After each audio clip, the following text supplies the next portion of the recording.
आप सभी को नमस्कार सर। एक महाराष्ट्र से मैं किसान हूँ, वर्धा जिला।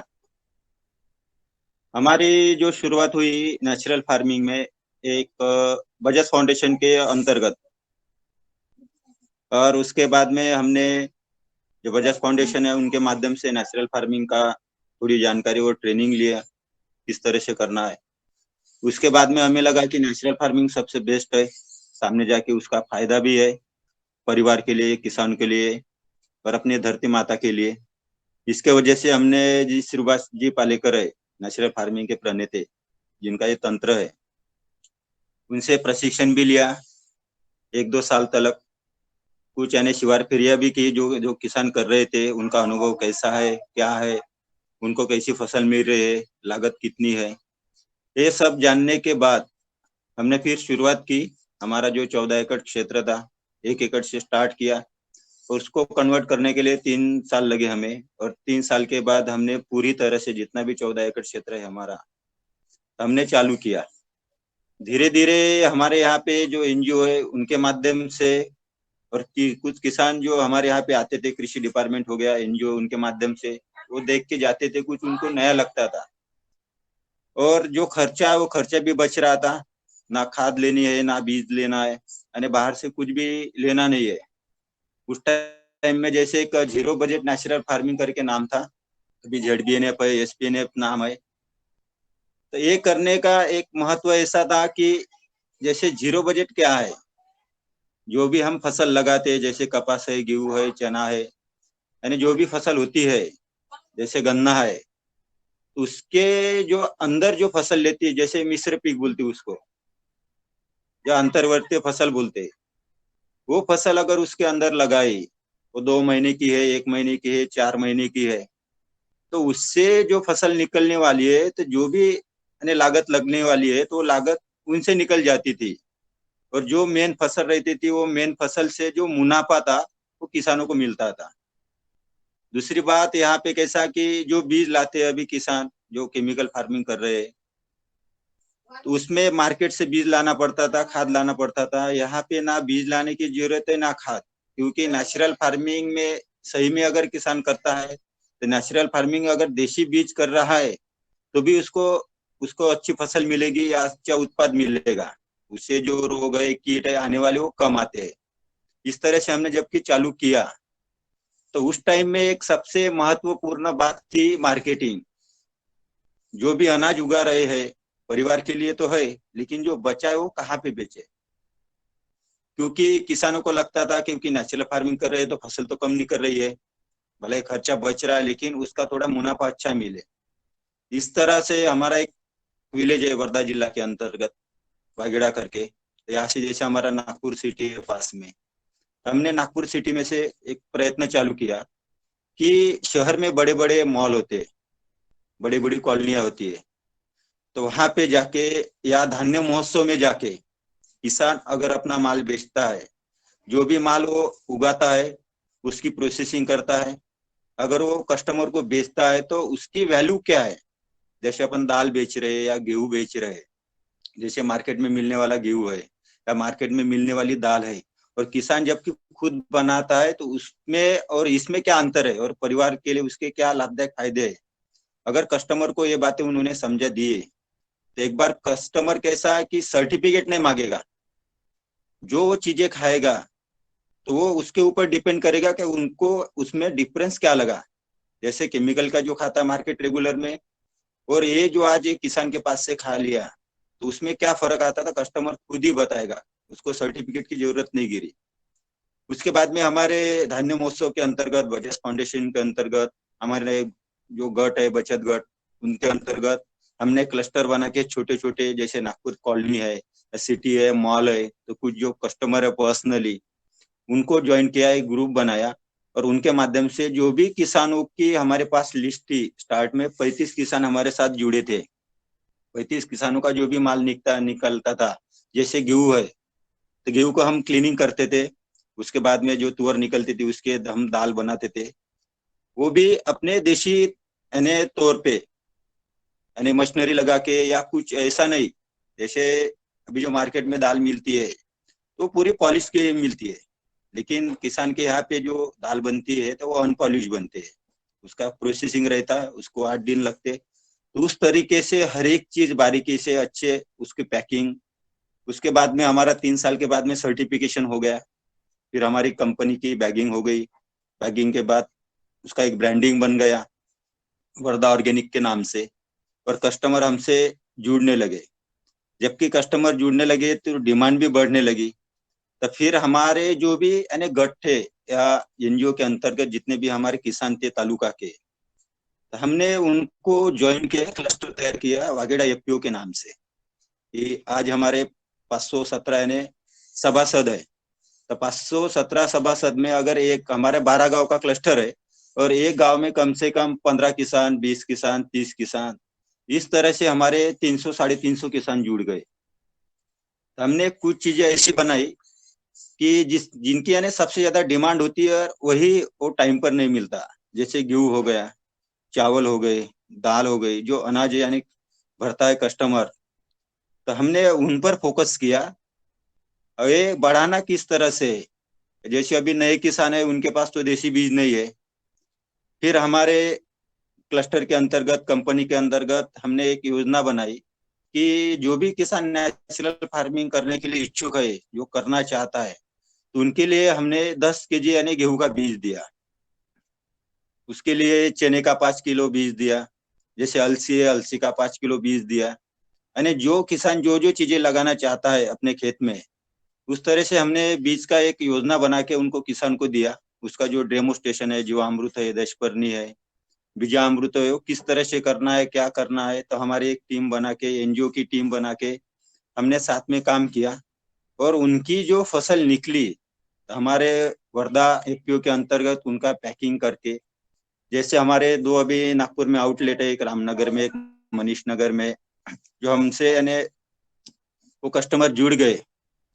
तो हमारे यहाँ पे वो जैसे किसान चिल्लर चिल्लर बेचता था एक सीजन में, जैसे कि धान्य महोत्सव रहता है तो वो 3 दिन का रहता है, तो उसके बाद में किसान क्या करेंगे, जो भी बचेगा माल, उसके लिए रेगुलर मार्केटिंग होना। तो उसके लिए हमने ऐसे कस्टमर को यानी पकड़ के रखा कि जो रेगुलर हमारा माल बेचकर दे सकते हैं। किसानों को वहां जाने की जरूरत नहीं है, क्योंकि एक बार किसान उनसे जुड़ गया तो फिर उनको यानी यहाँ से चेन बना के यानी खाली माल भेजना है, क्लीनिंग ग्रेडिंग करके। तो इसलिए हमको लगा कि अभी इतने क्वांटिटी में माल है, जैसे गेहूं, गेहूं के यानी साफ करना बोले तो बहुत यानी टाइम लगता है, उसको मजदूरी भी लगती। तो उसके लिए हमने एक हमारे क्लस्टर के अंतर्गत, एफपीओ के अंतर्गत एक क्लीनिंग ग्रेडिंग का यूनिट बनाया। जो यूनिट इस तरह से है कि वो आपका जो भी माल है तो 3 ग्रेडेशन में करता है, ए और बी और सी। जैसे हमारा ए ग्रेडेशन का माल है तो ग्रेडेशन का माल उसका रेट अलग है।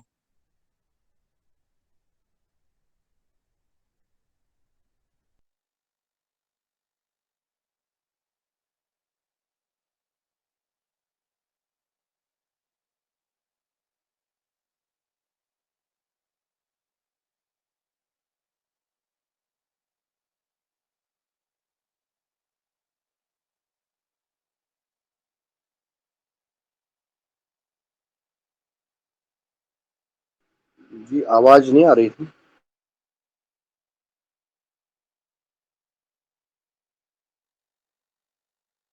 उनको उनको क्वांटिटी में यानी माल चाहिए था यहाँ से। जैसे गेहूं हो गया, चावल हो गए, जो भी किसानों के पास उगता है, जैसे किस किसानों के पास गुड़ है। तो हर एक चीजें तो हमारे एरिया में होती नहीं थी। जैसे हमारे एरिया में चावल नहीं होता, तो हमने क्या किया कि जैसे हमारे यहाँ पे चंद्रपुर जिला लगा हुआ है, जैसे भंडारा जिला लगा हुआ है, तो हमने वहाँ के जो किसान है कि नेचुरल फार्मिंग के चावल उगा रहे, तो उनसे कनेक्ट होके उनसे कांटेक्ट किए कि आपके यहाँ जो वैरायटी की चावल है, देसी वैरायटी के, जैसे हमारे यहाँ पे चिनोर चलता, पार्वती सूद चलता, केसर करके वैरायटी है, जय श्री राम करके वैरायटी है, जो यहाँ पे यानी ग्रामीण लोकल लेवल की वैरायटी है, जो किसानों के पास अभी बची हुई है और किसान वो लगाते हैं। तो वो वैरायटी हमने कलेक्ट की और उनको गेहूं चाहिए था देसी बीज का, तो हमने यहाँ से उनको गेहूं दिया। तो ऐसा अल्टरनेट काम करके हमने जो भी प्रोडक्ट है हमारे पास कलेक्टिविटी करके, वो पैकिंग करके, ब्रांडिंग करके, और किसानों के वहां पे नाम लिखे। जैसे मेरा एक प्रशांत शिरुडे, मेरा गेहूं है, तो मेरा यानी 10 क्विंटल है, तो 10 क्विंटल पे अगर 20 बैग बन रही है, तो 20 बैग का जो पैकिंग है वो प्रशांत शिरोडे के नाम पर एफपीओ का ब्रांडिंग, तो उस तरह से उनका जो चावल था तो वैसे उस तरह से हमने पैकिंग करके उनके नाम पर, अगर कोई यानी चंद्रपुर जिले का कस्टमर है तो उस किसान के पास से ही माल परचेस कर सकता है। हमारे यहाँ उनको आने की जरूरत नहीं, क्योंकि एक में एक अगर समूह बना के किसानों को अगर सहायता होती है तो सबसे अच्छा है, और कस्टमर जो है अपने उनको सबसे आसान होता है, क्योंकि उसको 50-100 किलोमीटर जाके यहाँ से माल खरीदना और ट्रांसपोर्टिंग, इस वजह से हमने ये यूनिटी में काम चालू किया और आज अच्छी तरह से काम चालू है। आज हमारे यहाँ यानी कुछ परिस्थितियां ऐसी है कि जैसे बंसी गेहूं की जो वेराइटी है, जैसे तुअर दाल है, तो कस्टमर की डिमांड है, लेकिन हमारे यहाँ उतना प्रोडक्शन नहीं निकलता जो किसानों को चाहिए। क्योंकि जनरली कैसे है कि अपने यहाँ पे शुरुआती तौर से जो भी प्राकृतिक खेती में किसान आ रहा है तो उतनी स्पीड से नहीं आ रहा है कि जितनी स्पीड से यानी कस्टमर जो हमारे यहाँ पे जुड़ रहे हैं। जैसे अभी हमारे यहाँ 35 किसान है, अभी 100 किसानों का एक गांव है समझो, तो उसको एक टाइम लगेगा वर्कआउट करने में, जैसे और 2-4 साल या 5 साल। लेकिन कस्टमर की डिमांड इतनी है, क्योंकि दिन ब दिन ये जो केमिकल खा रहे हैं, तो केमिकल के वजह से जो भी बीमारियां बढ़ रही है जो डॉक्टर बता रहे हैं, तो कस्टमर को ऐसा लगता है कि डॉक्टर को इतनी फीस देने के वजह अगर हम किसानों से जुड़ते और किसानों का माल लेते हैं तो किसानों का भी जो फसल है वो भी यानी खपत हो जाएगी। दूसरी बात, उनको भी जो आय है आय भी मिल जाएगी, यानी किसानों को जो उनकी आय है तो दुगनी हो जाएगी। इस तरह से हमारा अभी एफपीओ के अंतर्गत हमारा क्लस्टर का काम चालू है। और ये काम करते हुए हमने एफपीओ हमारी जबकि बन गई तो हमने कुछ ये नया सोचा, क्योंकि किसान अभी सबसे ज्यादा परेशानी में है। क्योंकि आप तो देख रहे कि बरसात तो टाइम पर नहीं पीटती। दूसरी बात, जो किसानों की समस्या है वो सबसे ज्यादा लेबर की समस्या है। दिन ब दिन यानी जो उत्पाद है उत्पाद भी घट रहा है, क्योंकि वातावरण यानी क्लाइमेट जो है पूरा हो गया चेंज। और इसका एक मुख्य कारण है, एक तो प्रदूषण बढ़ गया, और दूसरी बात हमारे यहाँ पे जो मेड़ में या जंगल में जो भी पौधे थे उनका यानी जो भी संख्या थी वो गई कम। अगर किसानों को खेती के साथ पर्यावरण से अगर जोड़ दे और उनसे उनकी आय कैसी दुगनी हो, या उनकी यानी उससे फसल कैसी, या खेती के लिए क्या फायदे है, तो हमने ये सब सोच के किसानों को हमने और जोड़ना चालू कर दिया। तो हमारे यहाँ पे यानी सबसे स्टार्ट में हमने एक मलबार नीम करके, जिनको यानी मिलिया दुबिया बोलते हैं, नीम जातीय पौधा है। तो जिस पौधे को यानी ना खर्चा है ना कुछ, आप मेड़ पर भी लगा सकते हैं, आप खेत पर भी लगा सकते हैं, आपके खेत में एक बाउंड्री बन जाएगी। जबकि बाउंड्री बन जाएगी तो 5-7 साल के बाद उस बाउंड्री से यानी आपको एक फसल भी निकल जाएगी अच्छी, एक वातावरण पर्यावरण हो जाएगा। यहाँ आपके यहाँ पे अगर पौधे लग गए तो जैसे पक्षी है पक्षु है वो भी आ जाएंगे, आपके यहाँ की जो कीट है कीट भी कम हो जाएगी। इस तरह से हमने एक प्लांटेशन चालू कर दिया था। तो उस टाइम अगर 5 साल हो गए हमको ये प्लांटेशन चालू करते हुए, हमारा कम से कम 180 एकड़ में मलबार नीम का प्लांटेशन भी हो गया और 40 एकड़ का हमने बेच भी दिया। तो उस वजह से अभी किसान हमारे यहाँ बहुत यानी जुड़ रहे हैं। और उसके साथ में ही हमारे यहाँ जैसे बांस, हमारे यहाँ पे बांस का तो स्टार्ट में मार्केट नहीं था, लेकिन अपने यहाँ पे अभी गवर्नमेंट में सब खुला कर दिया। बांस पहले फॉरेस्ट में था, वो अभी फॉरेस्ट से निकाल के अभी क्रास में आ गया, यानी किसान लगा भी सकते हैं, कहीं पे भी बेच सकते हैं। और खेती करना है, अगर हमें खेती में हर तरह की अगर फसल मिलती है, जैसे 1 महीने से स्टार्ट लेके 3 साल तक 4 साल तक या रेगुलर, तो कुछ चीजें जैसे कि जैसे हम बीमा निकालते हैं, जैसे खुद का परिवार का, जैसे हमको लगता है कि सामने जाके हमारे परिवार को 4 साल के बाद या 10 साल के बाद कुछ फायदा मिले, तो उसी तरह से अपने खेती का भी एक मॉडल बना दिया किसानों ने। जैसे एक बीमा है तो उस तरह का एक मॉडल बना दिया किसानों ने, कि सामने जाके 3 साल के बाद अगर कोई फसल अगर आज लगा दी और 3 साल के बाद उसको चालू कर दिए निकलना, तो 40 साल तक या 50 साल तक उसको आय मिलती रही, या बिना खर्चे की या बिना लागत की, खाली एक बार ही उसमें इन्वेस्टमेंट है। उसी तरीके से हमने बांस का प्लांटेशन चालू किया। हमारा अभी 350 एकड़ में पूरा प्लांटेशन हो गया। अभी प्लांटेशन कंटिन्यू हमारा चालू ही है। तो हमारा एक टारगेट हमने कंपनी ने रखा कि कम से कम हमारे यहाँ क्लस्टर में, जैसे वर्धा जिला हो गया, कुछ नागपुर जिला का एरिया है, चंद्रपुर जिले का एरिया है, यहाँ से जो भी किसान जुड़ रहे हैं हमारे साथ में, या जो भी यानी बड़ी किसानी है उनके पास वो किसान जुड़ रहे हैं हमारे साथ में, तो उनसे हमने एग्रीमेंट करके अभी हमारे प्लांटेशन चालू कर दिए।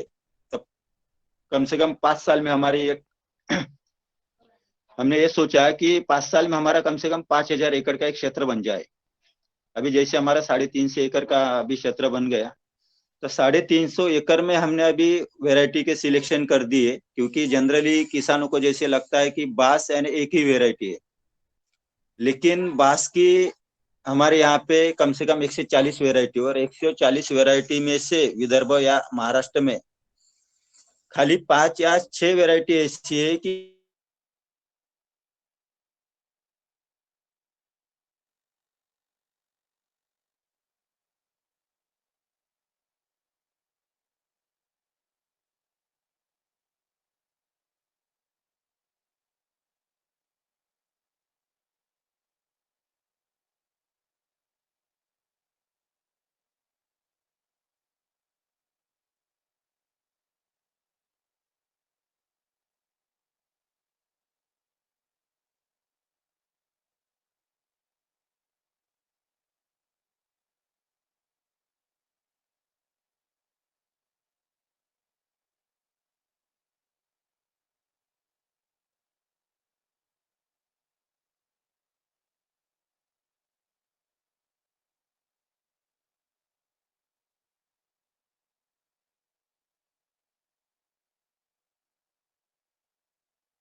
Hello sir.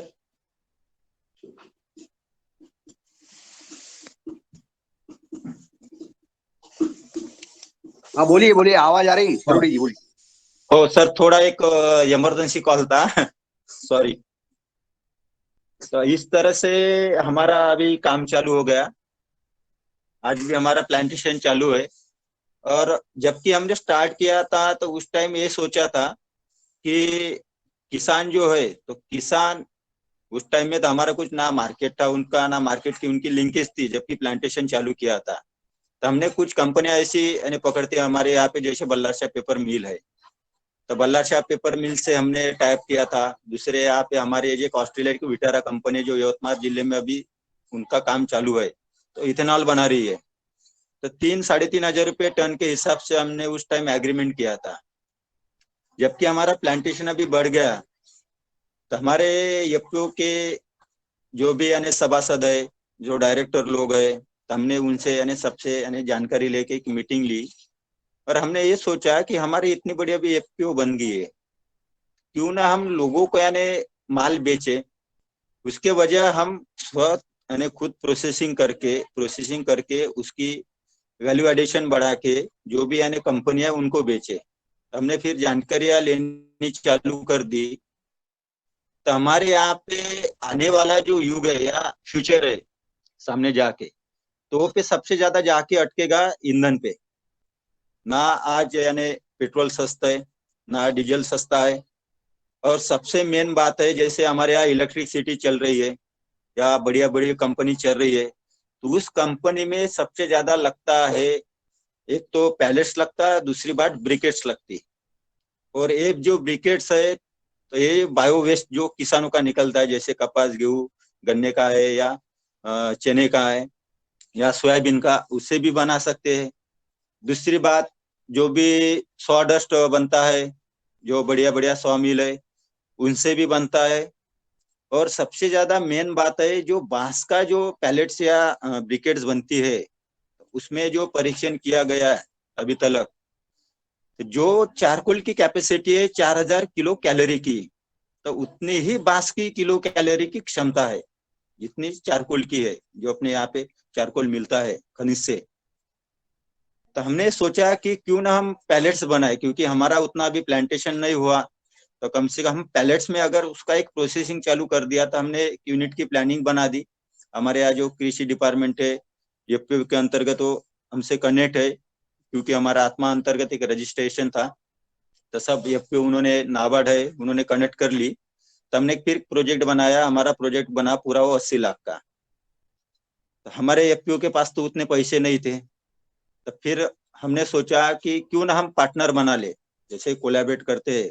कोलैबोरेट न करते हुए जो किसानों ने प्लांटेशन किया, जिनका प्लांटेशन सबसे ज्यादा है और जिनके पास यानी अभी अच्छी तरह से यानी सब व्यवस्था है, तो वैसे ही किसान जिनका यानी 30 एकड़ 40 एकड़ प्लांटेशन है, तो उनसे ही हमने एक पार्टनरशिप के तौर पर उनको हमने ज्वाइन कर लिया। और जो भी किसानों का हमारे क्लस्टर में 15-20 किलोमीटर के एरिया में जो भी बांस उगा, तो वो बांस यानी किसानों का एक तो ट्रांसपोर्ट कम गिर जाएगा, किसानों को अच्छा रेट मिल जाएगा, और किसानों को जगह पर ही मार्केट मिल जाएगा, कहीं यानी बेचने की जरूरत नहीं, या किसी को बेचने की जरूरत नहीं। जैसे हम बाहर बेचते थे 3-3.5 हजार रुपये टन, तो वही माल किसानों को अगर जगह से यानी 5 हजार रुपये टन मिले तो किसानों को अच्छा लगेगा। इस तरह से हमारे यहाँ किसान यानी जुड़ते गए। और हमारे यहाँ हमने जो भी मार्केट अभी निकाला, तो हमारे यहाँ नागपुर एरिया में हिंगना करके जो एमआईडीसी एरिया है, सबसे बड़ा एरिया है हमारे यहाँ का।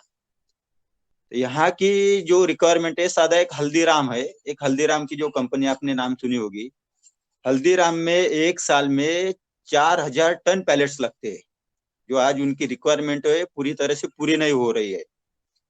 जैसे हमारे यहाँ पे बड़े बड़े थर्मल प्लांट, पावर प्लांट है हमारे यहाँ पे कोराडी में, उनकी रिक्वायरमेंट एक दिन की यानी 100 टन की है। तो उतना तो हम नहीं कर सकते, लेकिन हमारी जितनी भी यानी प्लांटेशन हो गई, प्लांटेशन से जितना भी मटेरियल निकलता है, तो फिर हमने पर यानी वह एक दिन का 5 टन कैपेसिटी वाला एक यूनिट इंस्टॉल करने के लिए हमने सोचा। उसका प्रोसेसिंग भी हो गया, अभी 6-7 महीने में हमारा पूरा इंस्टॉल हो जाएगा। तो इस तरह से हमने मार्केटिंग का पहले यानी अभ्यास करके फिर उसके बाद में ये प्रोसेसिंग यूनिट का काम चालू कर दिया। क्योंकि किसानों ने जो भी 3 साल पहले बांस लगाया था, तो किसान अभी सोचते हैं या पूछते हैं कि हमारा बांस कहाँ बेचेंगे, हमने तो लगा लिया।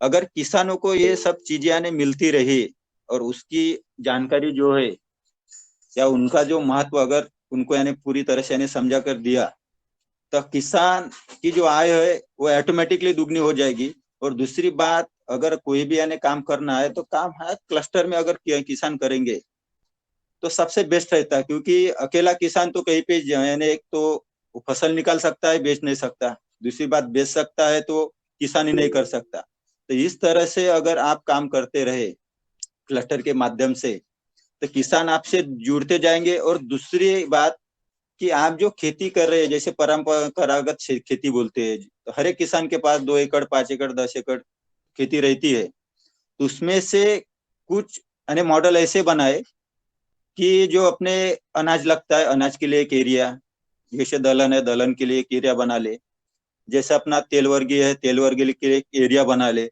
और दूसरी बात, जैसे फल है, फल का एक एरिया, और जो वनीकरण है, वनीकरण का एक एरिया। वनीकरण अगर किसान खेत में नहीं कर सकता, जिनके पास यानी किसान के पास यानी अगर खेती कम है, तो किसान उनके मेड़ जो है, अभी मेड़ तो खाली रहती किसानों के, वहां से ना फसल निकल सकती है ना उत्पाद निकल सकता है। अगर वही मेड़ पर उन्होंने प्लांटेशन कर दिया, जैसे बांस का हो गया, मलबार नीम का हो गया, या अन्य जो भी प्लांटेशन है, जिनके लगाने के बाद 4 साल के बाद 3 साल के बाद उससे फसल मिले और उससे आय मिले। जैसे हम यूपी में गए थे, 4 दिन उनको यहाँ ट्रेनिंग दिया, तो उनके यहाँ यूपी में सबसे ज्यादा मेरठ के सामने जाके यानी गन्ना बहुत है, और गन्ने का हमने क्षेत्र दिखा, यानी सब खुला ही खुला है। वहां पे ना पौधे दिख रहे थे ना कुछ, लेकिन कुछ एरिया हमने ऐसे दिखा कि वहाँ पॉपुलर के पेड़ सबसे ज्यादा है, क्योंकि ठंड है तो वहाँ पॉपुलर अच्छा आता है, उधर प्लाईवुड इंडस्ट्रिया भी बहुत है। तो इसी तरह से अगर किसान यानी जो भी खेती की जगह यानी जहाँ से फसल नहीं निकलती, वहां पे अगर इस तरह से एक बार अगर प्लांटेशन कर दिया, इससे क्या होगा कि आज दिन ब दिन जो प्रदूषण बढ़ रहा है, तो कुछ तौर पर ये कम हो जाएगा। कि पौधा ही ऐसी एक चीज है कि पूरी सृष्टि को यानी जिंदा रख सकता है, क्योंकि ऑक्सीजन तो उनसे ही मिलता है, तो ऑक्सीजन तैयार करने वाली तो मशीनरी है ही नहीं। जैसे आज दिल्ली में आप देख रहे हैं कि सबसे ज्यादा प्रदूषण बढ़ गया, इसी वजह से कि दिन ब दिन प्लांटेशन कम हो रहा है और प्रदूषण बढ़ रहा है। अगर ये चीजें करते हैं तो ये चीजें से जैव एक तो ईंधन मिल जाएगा, जैसे भी बांस के तो हर एक प्रोडक्शन बनते हैं। बांस का कपड़ा बनता है, इथेनॉल बनती है, सीएनजी बनता है, पैलेट्स बनता है। इस तरह से आपको सामने जाके जैसे बायो सीएनजी भी बनती है कि सामने जाके किसानों के ये सहायता हो जाएगी कि पर्यावरण के लिए, दूसरी बात जैव ईंधन के लिए। और जो आज किसान परेशानी में है, सोच रहा है कि नहीं भी अगर बरसात ज्यादा हो गई तो फसल फसल खराब हो जाती है, अगर टाइम पर मजदूर नहीं मिले तो फसल खेत में ही रह जाती है, ऐसे कई किसानों की आज परिस्थितियां देख रहे या सुन रहे या टीवी पे उनकी न्यूज आ रही है। अगर इसी तरह से अगर किसानी का एक किसान का मॉडल बन गया, अगर उसका कुछ अगर नुकसान होता भी है तो कुछ फसल उनके पास ऐसी बची रहेगी कि उनको 4 साल में 3 साल में एक बार की चालू हो गया तो 3 साल के बाद में कंटिन्यू उनको यानी उसकी आय मिलती रहेगी। इसी तरह से हमने मॉडल बना के हमारा एक शेड्यूल तैयार किया। हमारे जो भी डायरेक्टर है, डायरेक्टरों को हमने एक अलग तरह के काम दिए, क्योंकि हर एक डायरेक्टर तो हर एक काम में निपुण नहीं होता। जैसे हमारे यहाँ पे एक कृषि केंद्र, हमने एक इनपुट का स्टॉल खोल दिया हमारे ही गांव में, क्योंकि हमारे यहाँ से किसान जाते थे समुद्रपुर में, यहाँ से 7-8 किलोमीटर मार्केट या 10 किलोमीटर मार्केट है, फिर उनका जाना आना। तो सब चीजें हमने सोच के यहाँ पे इनपुट चालू कर दिया। हमारा अभी 4 साल हो गए और अच्छी तरह से यहाँ पे मार्केटिंग है। और जो भी किसान यहाँ से आने बाहर जाते थे कुछ खाद दवाई लाने के लिए, तो वो उनको जगह पे मिल रहे हैं। तो किसानों को ऐसा लग रहा है कि 2 पैसे में तो कम मिल रहा है लेकिन जगह पे मिल रहा है, उनका टाइम भी बच रहा है और बाकी वो टाइम में उनके काम भी हो रहे हैं। तो उसी साथ में अभी किसानों को कुछ ये लगता है कि सीजन में जैसे टायर पटरी है, स्पेयर पंप है। दूसरी बात यह है कि अभी स्प्रिंकलर का क्योंकि पानी की कमतरता है तो स्प्रिंकलर लगेंगे, ड्रिप लगेंगे। तो ये मार्केट में न जाते हुए अपने ही गांव में अगर क्लस्टर बना लिए और यहाँ पे ही इनपुट के अगर आपने छोटे छोटे यानी स्टार्ट कर दिए और कंपनी से टाइप कर लिया, तो आपका जो पैसा है गांव का, तो गांव का पैसा तो गांव में ही रहेगा। दूसरी बात, किसानों को अच्छी फैसिलिटी मिलेगी और जगह पे मिलेगी। इसी तरह से किसान आपसे यानी जुड़ता रहेगा। आज हमारे जो भी क्लस्टर के जो किसान है हमारे यहाँ, तो कम से कम 3-3.5 हजार एफपीओ के अंतर्गत हमारे किसान जुड़ रहे हैं। और जितने भी सभासद है हम फैसिलिटी दे रहे हैं, क्योंकि हमारे यहाँ पे जैसे अभी जो सीजन आता है हमारे यहाँ लगवाड़ी का, तो उस टाइम ना ट्रैक्टर मिलते हैं टाइम पर ना कुछ। तो इसीलिए हमने कंपनी के अंतर्गत 2 ट्रैक्टर परचेस कर लिए। जितने भी हमारे सभासद है, सभासद के अंतर्गत हमने उनको, जैसे मार्केट में अभी 1000 यानी 1200 रुपए एकड़ के यानी जुताई की लेते हैं, तो वही हम 800 रुपए में काम कर रहे हैं। जो भी सभासद है, जो बाकी किसान है उनको उनसे 1200 लेते हैं, तो उनको ऐसे लगता है कि इनका यानी रेट क्यों कम है। तो उनको हम बताते हैं कि अगर आप सभासद बन जाएगा, आज 1000 रुपए आपने भर दिए, एक आप हमारे कंपनी में एक सभासद बन जाएंगे, कंपनी के मालक बन जाएंगे।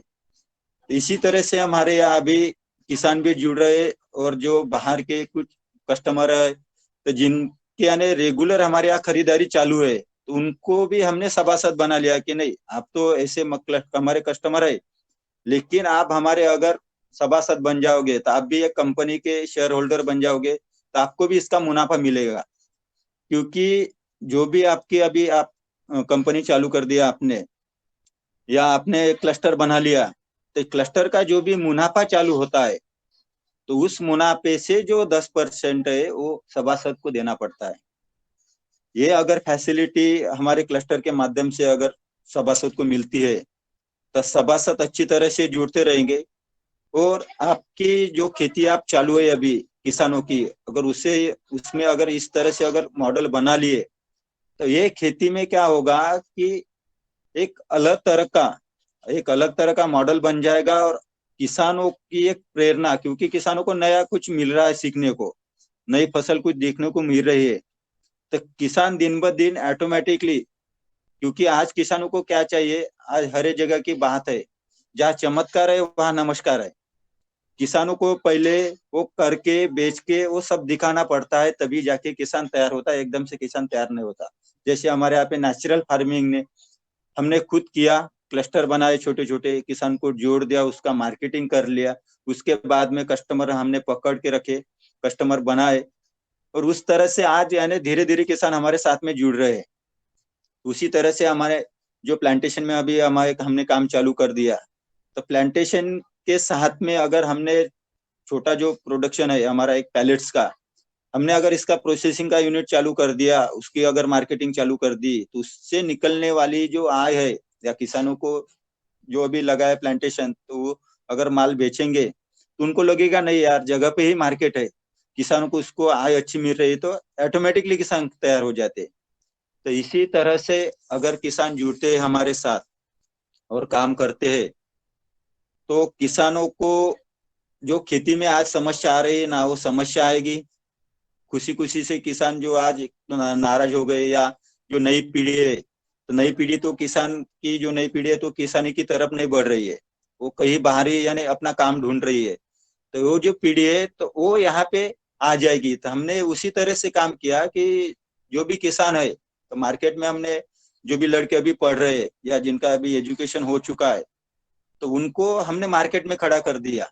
उनका एक सादा एक ट्रेनिंग दिया कि जैसे हम किसी से बातचीत करते हैं तो किस तरह से करें। हमारा जैसा भी कोई प्रोडक्शन है, हमें बेचना है, जो कंपनियां काम करती है एडवर्टाइजिंग करती है, तो हमारा एडवर्टाइजिंग किस तरह से चाहिए कि आपका जो माल है, जैसे आपका गेहूं है, तो गेहूं के बारे में किस तरह से बताना है कि ये देसी वेराइटी है बंसी गेहूं की, इसमें सबसे ज्यादा प्रोटीन है, जो फाइबर है।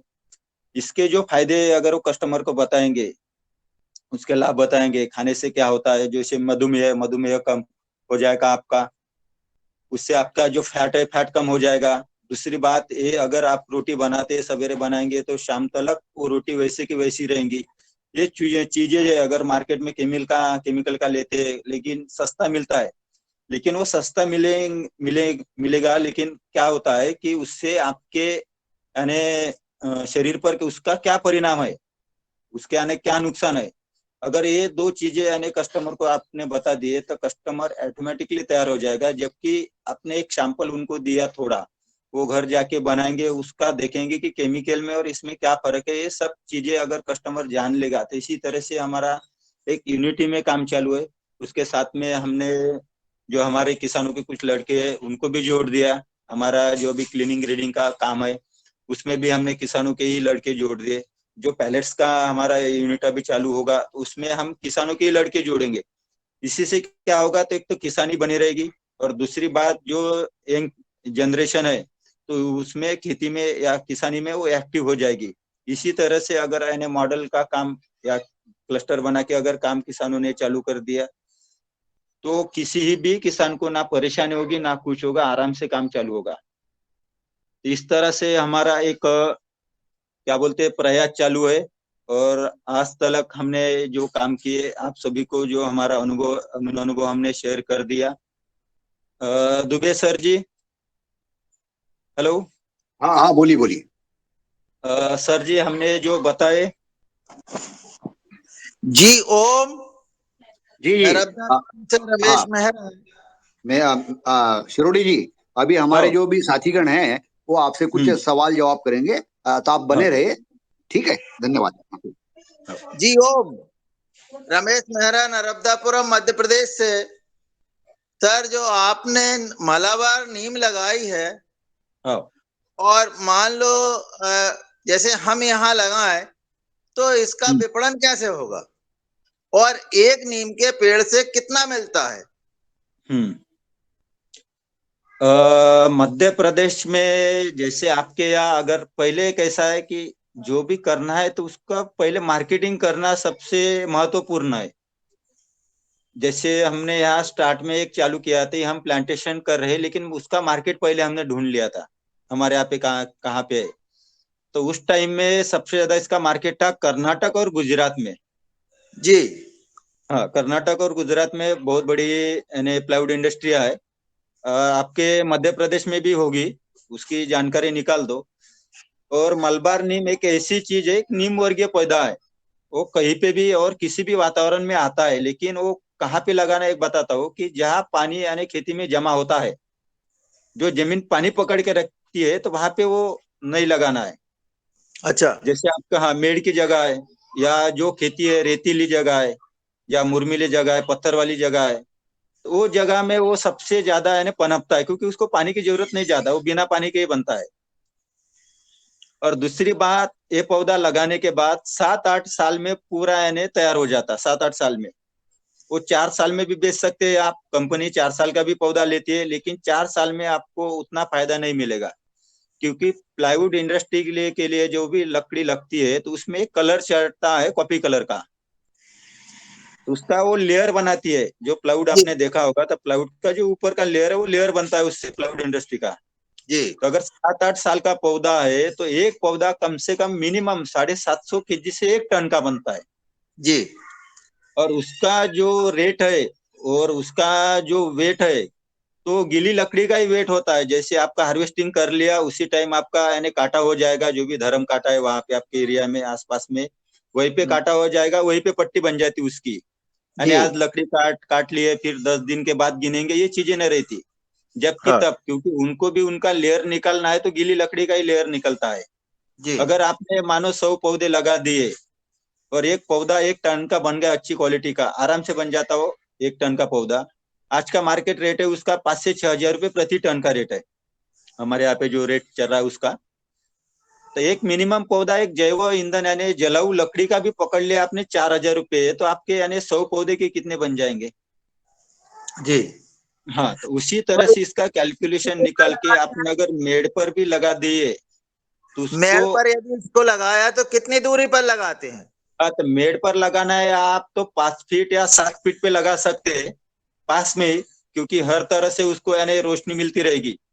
और दूसरी बात, जबकि खेत में लगाना था, खेत में कम से कम 12 से 15 फीट का उसका डिस्टेंस होना, क्योंकि वो पौधे की हाइट जाती कम से कम 40 से 50 फीट तलक, और वो सीधा बढ़ जाता।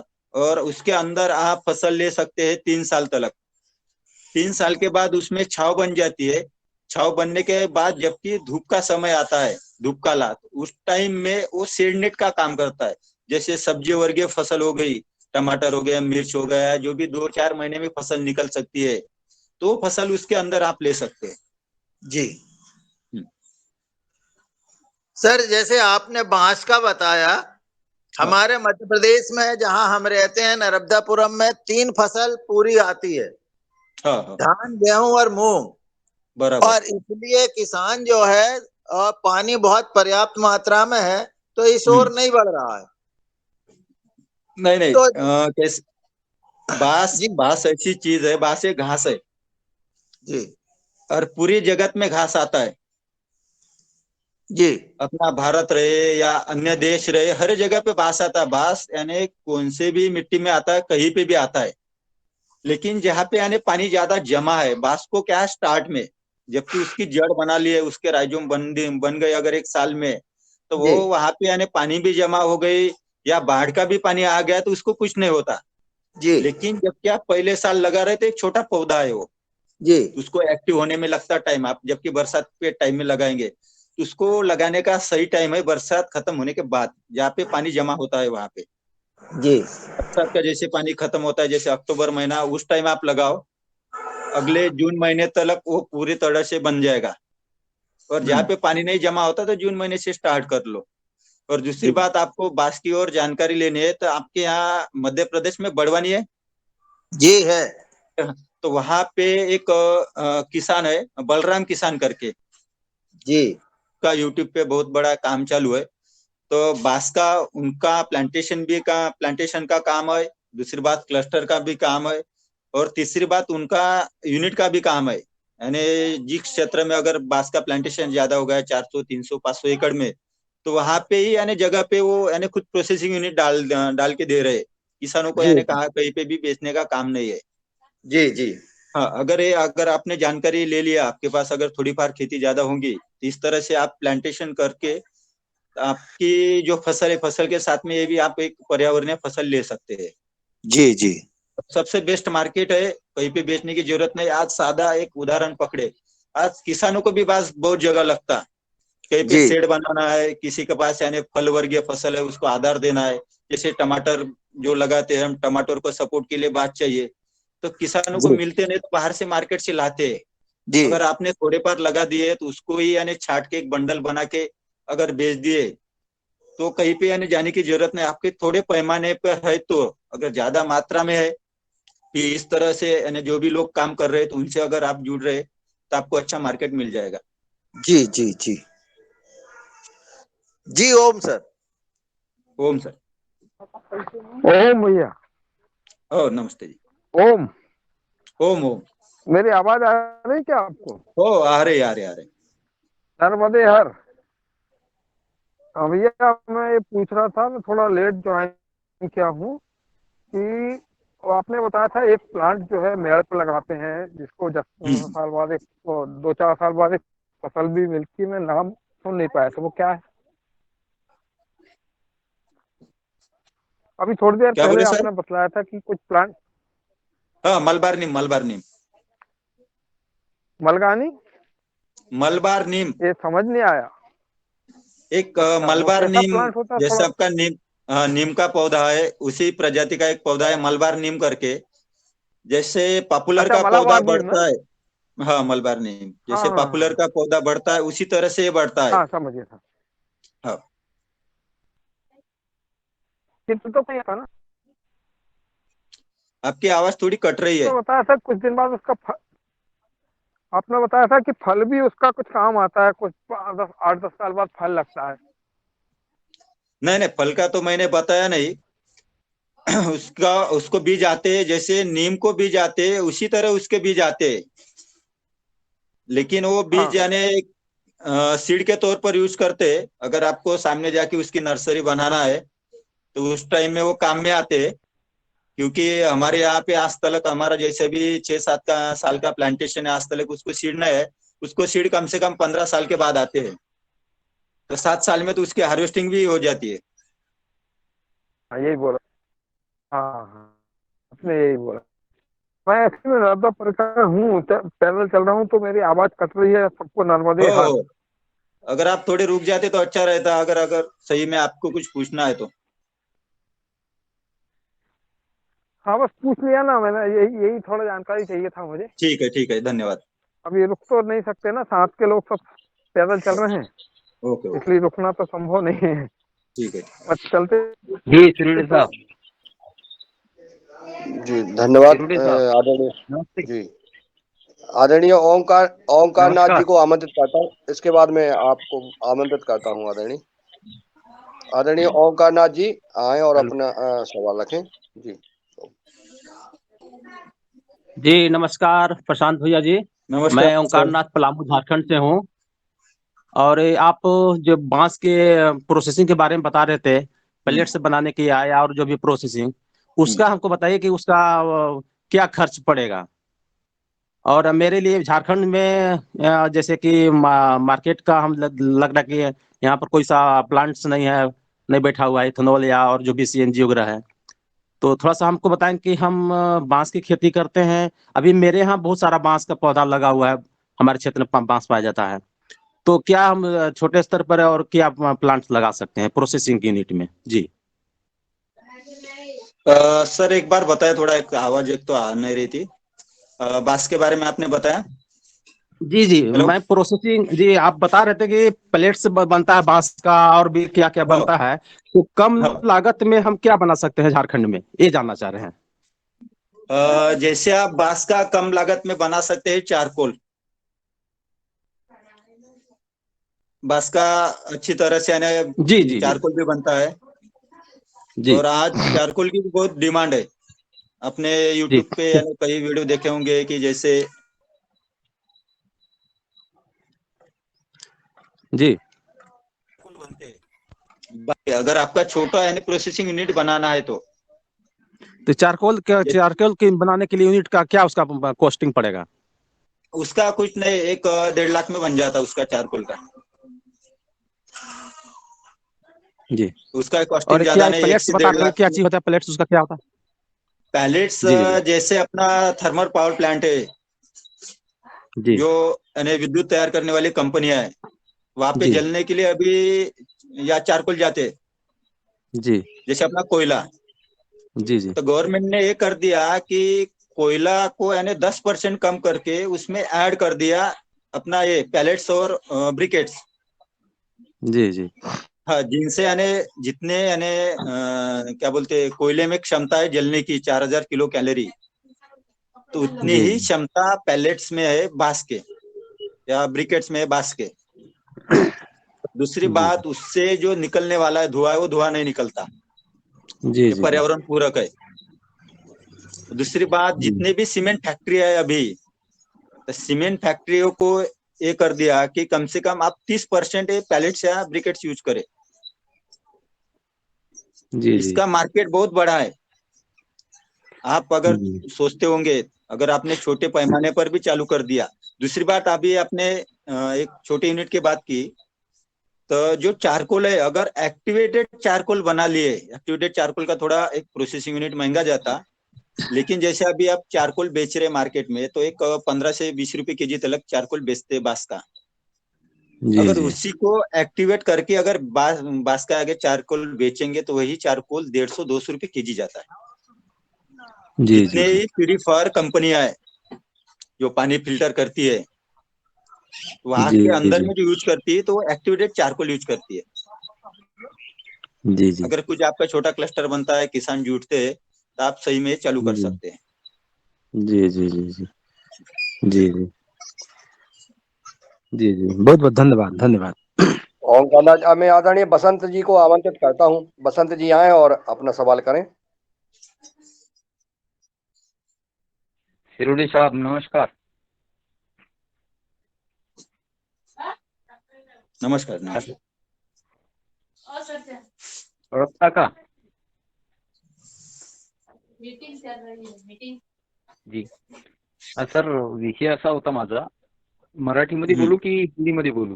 बोला बोला, चालते चालते. तर माझा प्रश्न असा होता की जसं आता आमच्या सर हिंदीमध्येच बोला. विभागामध्ये एक सर बोला. हिंदीमध्येच बोला म्हणलं, हिंदीमध्ये. हाँ सर, मेरे इधर जो है अभी बाम्बू का बांस खरीदना चाह रहे सब शेतकरी, तो अपने को इस साल में बांस की खेती करना है, यानी कि जो मेरे क्लस्टर में चालू है अभी, मैंने उसको बोला कि अपने को जो खर्चा आने वाला है वो प्रोड्यूसर कंपनी के माध्यम से हो जाएगा, क्योंकि अपने को एक एक एकड़ में सब बाम्बू लगाना है। जो मेरे पास अब समझो ऐसा 10 काश्तकार है, उसको देना है। तो अपने को अपने यहाँ से लाने के बाद में तुम्हारे यहाँ से लाने का खर्चा और अपने यहाँ लगाने का खर्चा ऐसा कितना आएगा सर? प्लांटेशन का? हाँ अभी गवर्नमेंट की योजना चालू है, स्टार्ट से वैसी योजना चालू है, एक नरेगा के अंतर्गत है, उनके अंतर्गत प्लांटेशन कर सकते हैं। उनकी सब्सिडी तो मिलती है कम से कम 80 से 90% 3 साल में, नरेगा के अंतर्गत। दूसरी बात है कृषि डिपार्टमेंट के अंतर्गत 35% सब्सिडी है।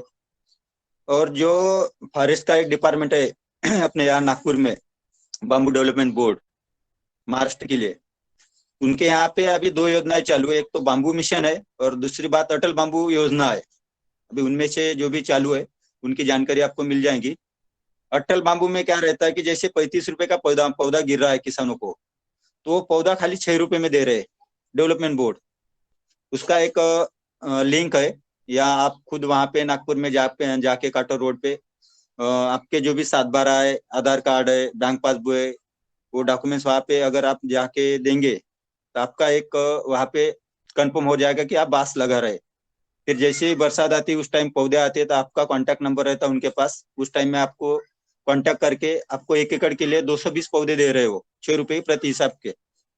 अगर आप बाहर से पौधे खरीदी करते हैं, तो बाहर से आपको 35 से 45 रुपए पौधा गिरेगा। और दूसरी बात, उसकी जो सब्सिडी है, तो सब्सिडी 4 महीने के बाद या 6 महीने के बाद आपके अकाउंट में जमा हो जाएगी। तो उस तरह से योजना है, अगर आप जानकारी निकालते हैं तो जानकारी आपको मिल जाएगी। प्लांटेशन के लिए उतना खर्चा नहीं आता, आप 10 किसान लगाओ, 100 किसान लगाओ, 1 एकड़ का जनरल अगर सब्सिडी पकड़ लिया और प्लांटेशन खुद किसानों ने कर लिया, तो ज्यादातर 4 या 5 हजार रुपये खर्चा आएगा 1 एकड़ का प्लांटेशन का। और प्राइवेट तौर पर कर रहे हैं तो कम से कम 15 से 20 हजार रुपये आता। सर, मेरा एक ऐसा प्रश्न है, क्योंकि जब प्रोड्यूसर कंपनी से खरीदना है अपने को, और काश्तकार को देना है। हाँ, तो आप उसके लिए कंपनी के प्रोड्यूसर ही माध्यम से खरीदो, लेकिन गवर्नमेंट से खरीदो, क्योंकि तो किसानों का पैसा बच जाएगा। जो 35 रुपए का अगर आप पौधा खरीद रहे, सर अगर सर किसी सर के पास से अगर क्वांटिटी में खरीद रहे तो 35 का 30 रुपए देगा, उससे कम नहीं देगा। तो वही आप एक काम करो, एक लेटर बनाओ, आपका लेड लेटर, और जितने भी किसान प्लांटेशन कर रहे हैं उनका नाम, उनके पूरे डॉक्यूमेंट्स जोड़ के हमारे पास लाओ, या डायरेक्ट नागपुर में डेवलपमेंट बोर्ड में जाके दे दो। आपको वही प्लांट 6 रुपए में गिरेगा, वही प्लांट। जितने भी किसान लगा रहे, आप 10 किसान लगा रहे या 20 किसान लगा रहे, और जो किसान नहीं लगाते, अगर जो मेड़ पर लगाते उनको यानी 10 ही पौधे होना, उनके ही भी डॉक्यूमेंट्स कलेक्ट करके उनके नाम से अगर पौधे आप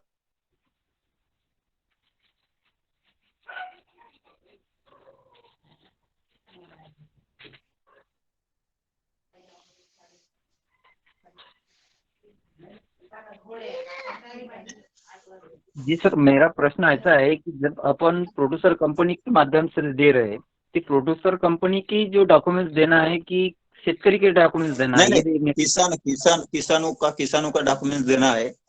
हाँ प्रोड्यूसर कंपनी का एक लेटर रहेगा, आपका लेटर पैड है ना? हाँ हाँ, तो लेटर पैड पर कंपनी का तो लोगो रहता, नाम रहता, उस पे ये बराबर। लिखना है कि हमारे कंपनी के अंतर्गत हमें बांस का प्लांटेशन करना है, इतने एकड़ में करना है, इतने हमारे किसान है, किसानों के नाम वहां पे लिखना है, उनके गांव लिखना है, और उनका क्षेत्र लिखना है कि कौन सा किसान कितना लगा रहा है, 1 एकड़ लगा रहा है, आधा एकड़ लगा रहा है, उसी हिसाब से। और पौधों की क्वांटिटी, अगर 1 एकड़ लगा रहा है 220 पौधे है, 2 एकड़ लगा रहा है तो 440 पौधे, तो एक क्वांटिटी बना लो। और कुल मिला के आपके 1000 पौधे होते, 2000 पौधे होते, तो उनको उतने पौधे सीजन पर आपको 6 रुपए के हिसाब से कनेक्ट कर लो किसानों के पास पैसे, और वो जो पौधे है तो आप पौधे वहां से खरीद लो और वो किसानों को आप दे दो। अभी 6 रुपए भाव से भी वो उसके ऐसे पैसे लेना पड़ेगा कि 35 रुपए के भाव से पैसा नहीं नहीं, लेना पड़ेगा? ये आपके कंपनी का है। हाँ आपके कंपनी में आपको कितना मार्जिन रखना है, ये आपका कंपनी का काम है। आपको लगता है कि 35 रुपए का पौधा अगर कंपनी के माध्यम से किसानों को 6 रुपए में दे रहे, तो उसका आप 12 रुपए रख लो या 10 रुपए रखो। बाकी जो आपका खर्चा है, जो कंपनी के लोग वहां पे जाएंगे या किसानों को सहायता देंगे या मार्गदर्शन करेंगे, वो खर्चा समझ के आप एक्स्ट्रा में रख सकते हो।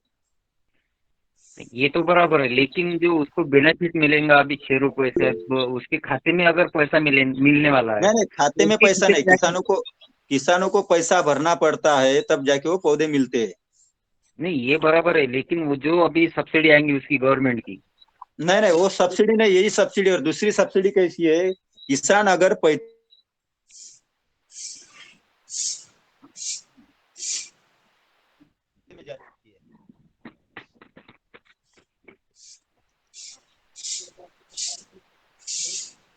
अगर आप गवर्नमेंट के यानी बाम्बू डेवलपमेंट बोर्ड के अंतर्गत आप पौधे नहीं ले रहे हो, आपने ऑनलाइन यानी फॉर्म फिलअप कर लिया, ऑनलाइन ठीक। फॉर्म फिलअप करने के बाद में आप किसानों के वहां पे नाम डाल के, खेती डाल के, अगर ऑनलाइन किसानों को हो गया, तो वो जो पैसे है, तो वो पैसे किसान कैसे यानी पौधे खरीदेगा और लगा लेगा, तो वो जो पैसे है तो पैसे डायरेक्ट किसान के अकाउंट में जाएंगे।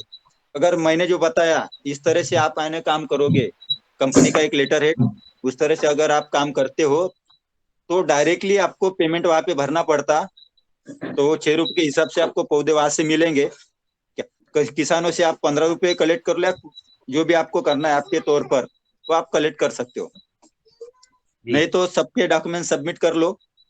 ऑनलाइन सबमिट होने के बाद किसानों को अगर आपने जोड़ दिया, तो जो सब्सिडी मिलने वाली है डायरेक्टली वो किसानों को मिलेगी। फिर सर कंपनी का फायदा क्या उसमें? तो इसीलिए मैं बता रहा ना, कंपनी का क्या फायदा है। जैसे हमने चालू कर दिया था, तो हमने क्या चालू किया, तो जैसे मैंने अभी स्टार्ट किया था एफपीओ के अंतर्गत, हाँ एफपीओ के अंतर्गत जो मैंने स्टार्ट किया था कि किस तरह से, जैसे मैं खुद यानी पेमेंट लगा रहा हूँ, मैं एक डायरेक्टर हूँ। जैसे मैंने अभी 10,000 पौधे खरीद लिए 3 लाख के, तो कंपनी को प्रॉफिट क्या देना है उसमें से, जैसे पौधे के पीछे 2 रुपए, अपनी एफपीओ तो कुछ पैसे लगाती नहीं, डायरेक्टर लगा रहा है, तो हाँ डायरेक्टर यानी कंपनी को पेमेंट देगी ₹2 के हिसाब से जितने भी आप पौधे खरीद रहे हो, तो कंपनी का प्रॉफिट है। इस तरह से भी आप करते होगे तो भी चलेगा।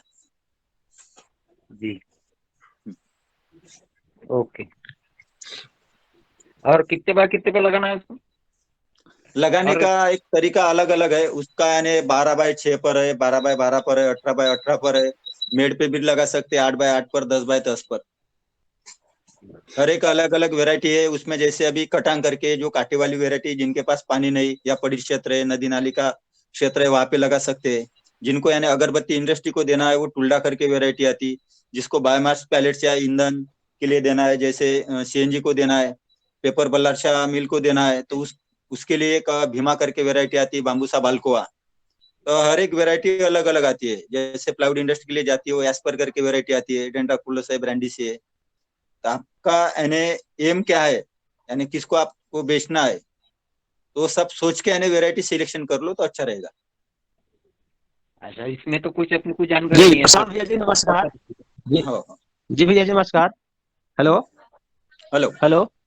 हाँ बोलिए। हाँ, थोड़ा जानना चाह रहे थे कि ये योजना जो है सब्सिडी वाली ₹6 प्लांट वाली, क्या हमारे झारखंड के लिए यहाँ पर लागू हो सकता है? क्या है, क्या है, लाभ ले सकते हैं क्या झारखंड में? हाँ हो पूरे ऑल इंडिया के लिए है ये। आपके यहाँ जी एमपी में डेवलपमेंट बोर्ड का एरिया कहाँ है या कहाँ क्षेत्र में है, वो आप थोड़ी जानकारी निकाल लो। जी, झारखंड झारखंड। हाँ हाँ, झारखंड में, जी क्योंकि ऑल इंडिया में है पूरा। हो सकता है आपके अच्छा। यहाँ पे नेशनल बाम्बू मिशन अगर चलता होगा तो नेशनल बाम्बू मिशन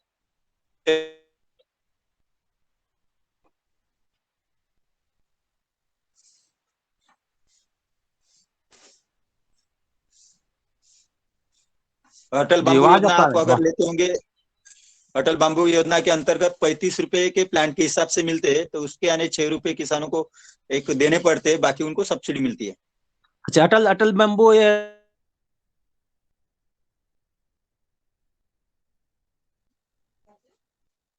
नेशनल आपकी नेशनल आवाज। मिशन है, राष्ट्रीय हाँ, स्तर पर है। बाम्बू नेशनल मिशन जी और एक अटल जी, बाम्बू बोल रहा हूँ योजना। कि अटल अटल जी अटल बम्बू ने जी, तो हम्म, अटल बम्बू मिशन जैसे कि राष्ट्रीय स्तर पर योजना लागू है। हो। जी जी जी जी। जी धन्यवाद। ओंकार नाथ जी झारखंड से थे। अब मैं बिंदेश्वर तिवारी जी रीवा से आमंत्रित करता हूं कि वो आए और अपना सवाल करें। आदरणीय बिंदेश्वर तिवारी जी। जी ओम। मैं कह रहा था कि ये कौन सा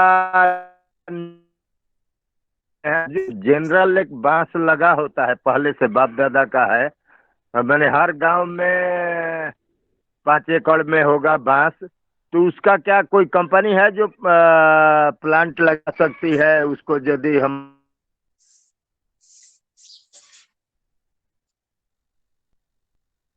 हो?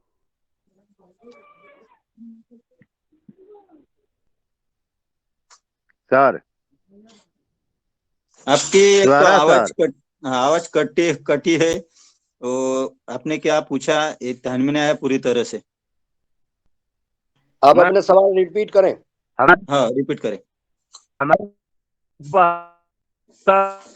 जगह चेंज कर दें तिवारी जी। तिवारी जी थोड़ा सा इधर उधर पहुंच जाएं, जगह चेंज कर दें प्लीज। ना, मैं तो जगह पर ही हूँ, मेरा टावर बोल रहा है, लेकिन क्यों? हेलो।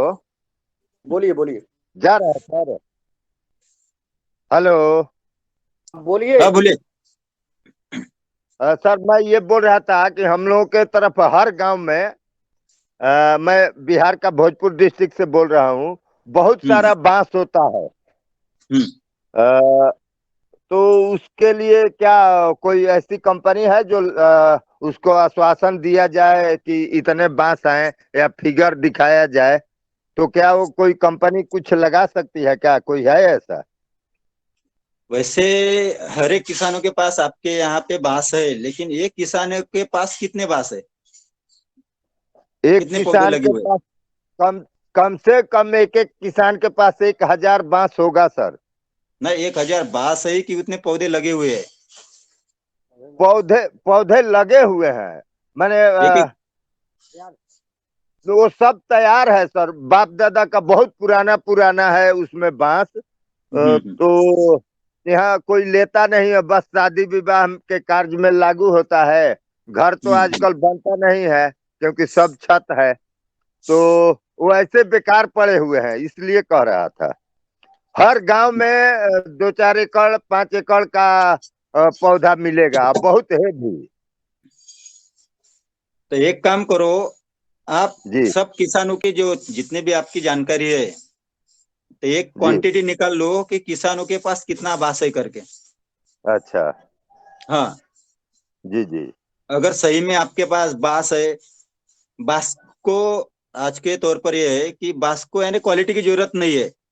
जी आपका जी गीला बास है या बेंड हुआ है, सूखा है, सब तरह का बास चलता, जी जी जी। क्योंकि बास से बनता बायोमास, और बायोमास के लिए वैरायटी की जरूरत नहीं गिरती। अच्छा। अगर सही में आपके पास क्वांटिटी में बास है, तो आपके यहाँ जो कंपनी या एरिया में उसकी जानकारी हम निकालते हैं और हाँ। आपको उनसे मिलवाते हैं। जी जी जी सर। जगह पे आपको मार्केट मिल जाएगा। जी जी जी। तो हाँ। हमारा जो किसान है वो क्लस्टर बना लेंगे। हमारे यहाँ नदी नाला है, उस पर लगा देंगे तो हमको लगता है कि एक गांव में कहीं जाना नहीं पड़ेगा उस कंपनी को, इतने बांस होता है। जैसे हम एक सोचते हैं तो सादा, अगर एक छोटी भी कंपनी रही, जैसे हमारे अभी छोटा यूनिट है, तो जी। हमको एक दिन का जो कच्चा रॉ मटेरियल लगता है वो 7 टन का लगता है। एक महीने में 210 टन लगते हैं। वो आपका अवेलेबल बास हो कितना, जाएगा हाँ, सर। हाँ, कितना टन निकलता है उसके ऊपर डिपेंड है। अगर जी सही में आपकी क्वांटिटी निकलती है तो आपको जगह पे ही मार्केट मिल जाएगा, कहीं जाने की जरूरत नहीं गिरेगी। जी। तो कैसे पता चलेगा, थोड़ा इसके लिए बताइए।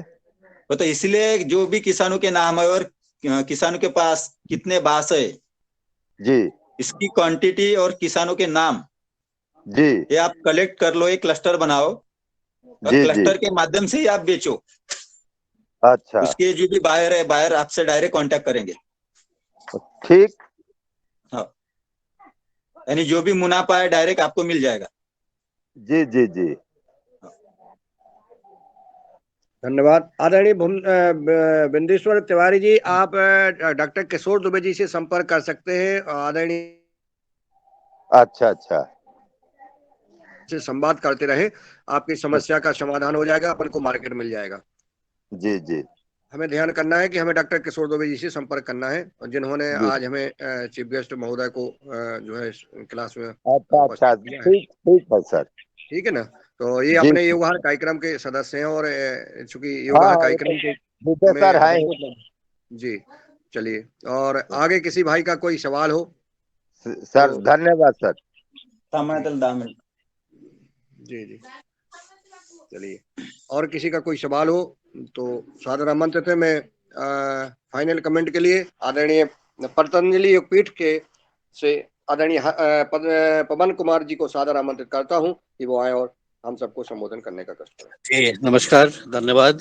और आज की बहुत ही सुंदर, बहुत ही प्रेरणादायक, बहुत ही मार्गदर्शक अनुभव हमारे जो महाराष्ट्र के हमारे एफपीओ के हमारे डायरेक्टर के रूप में जो कार्यरत हैं उनके द्वारा दिए गए। आपका बहुत अभिनंदन है, क्योंकि आपके मार्गदर्शन से हमारे आज कुछ किसानों ने तो सीधे प्रश्न किए, लेकिन बाकी के मन में भी बहुत सारे प्रश्न हो रहे होंगे। शायद वो आपसे आगे संपर्क करेंगे।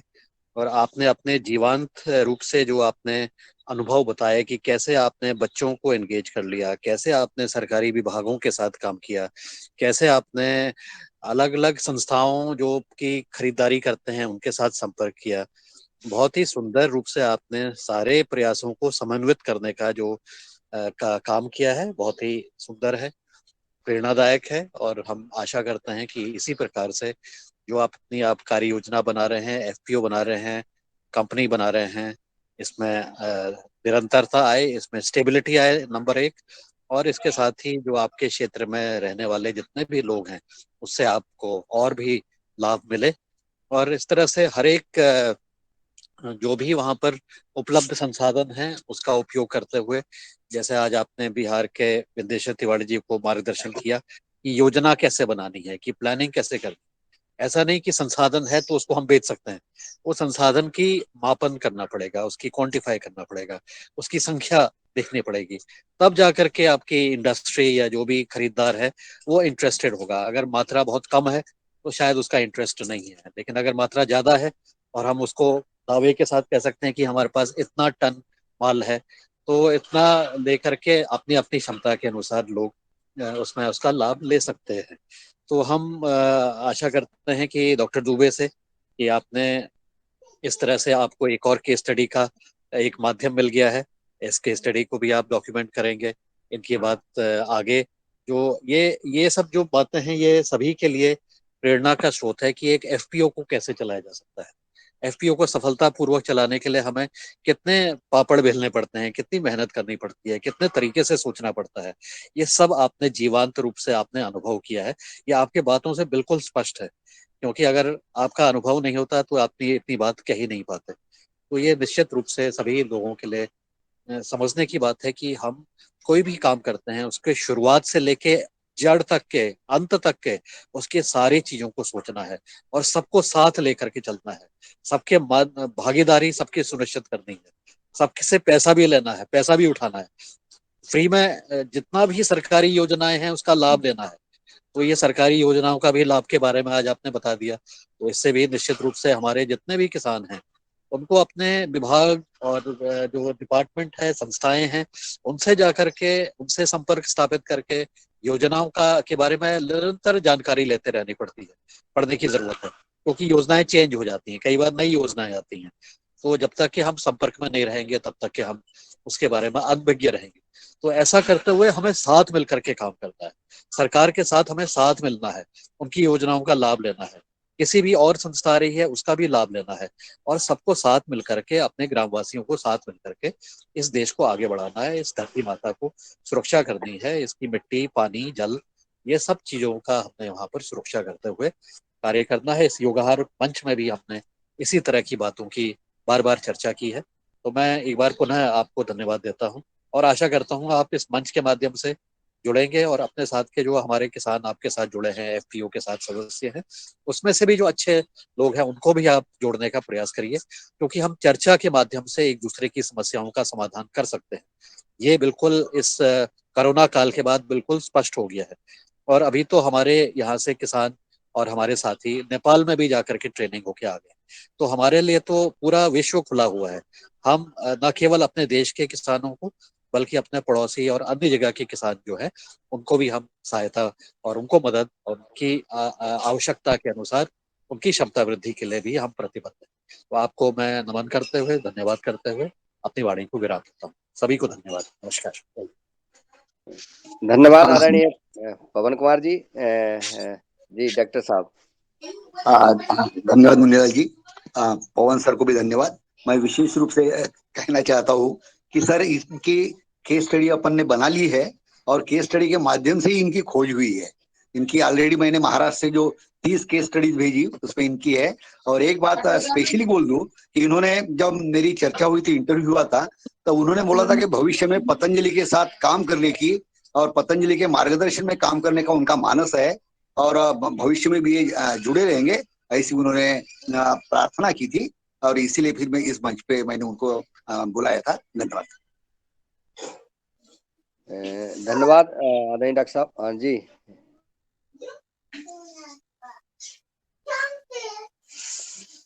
जी बहुत बहुत सुंदर। और आज का कार्यक्रम बहुत ही हमारे किसान भाइयों के लिए बहुत सुंदर रहा। जैसा आदरणीय पवन सर जी ने बोला कि जल, जंगल, जमीन हमको सबको बचाना है और लगातार इस युगाहार मंच से यह कार्यक्रम चल रहा है।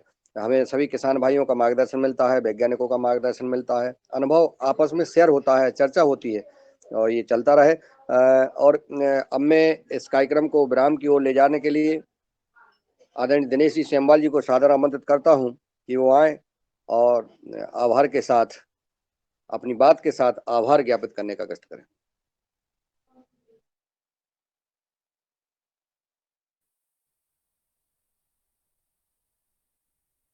आपकी आवाज नहीं आ रही है आदरणीय दिनेश जी।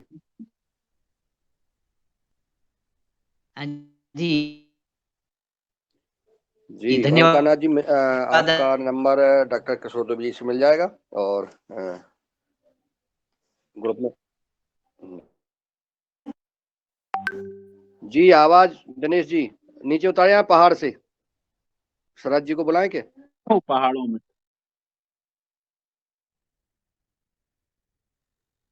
शरद जी बेरी के नीचे आ जाएं और दिनेश जी पहाड़ से नीचे आ जाएं।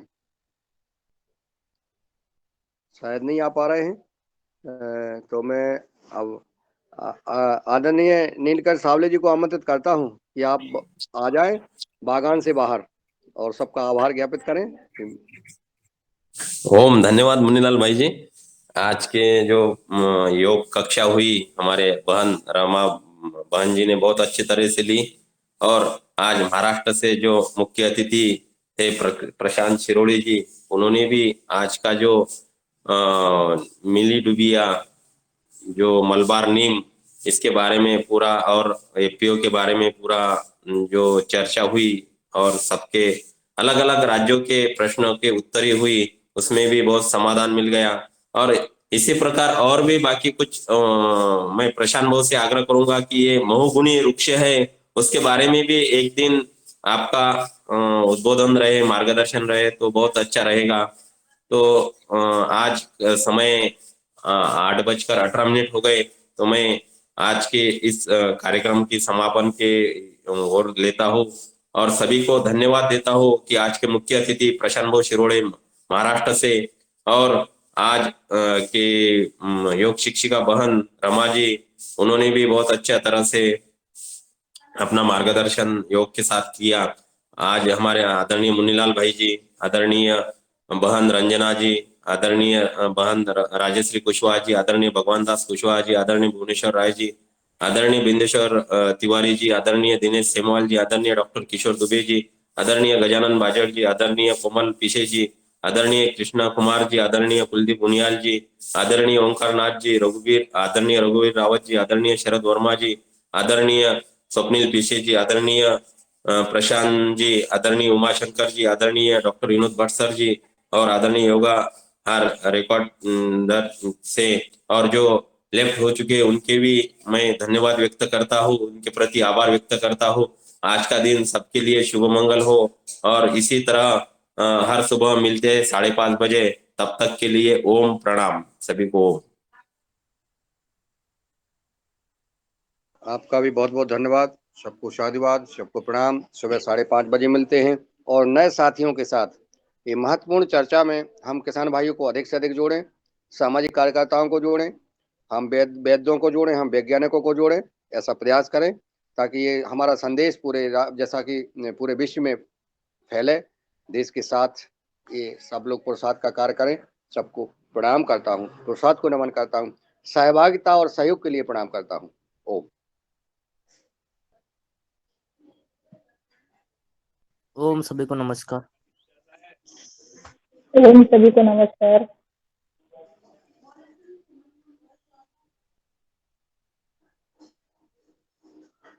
ओम जी ओम।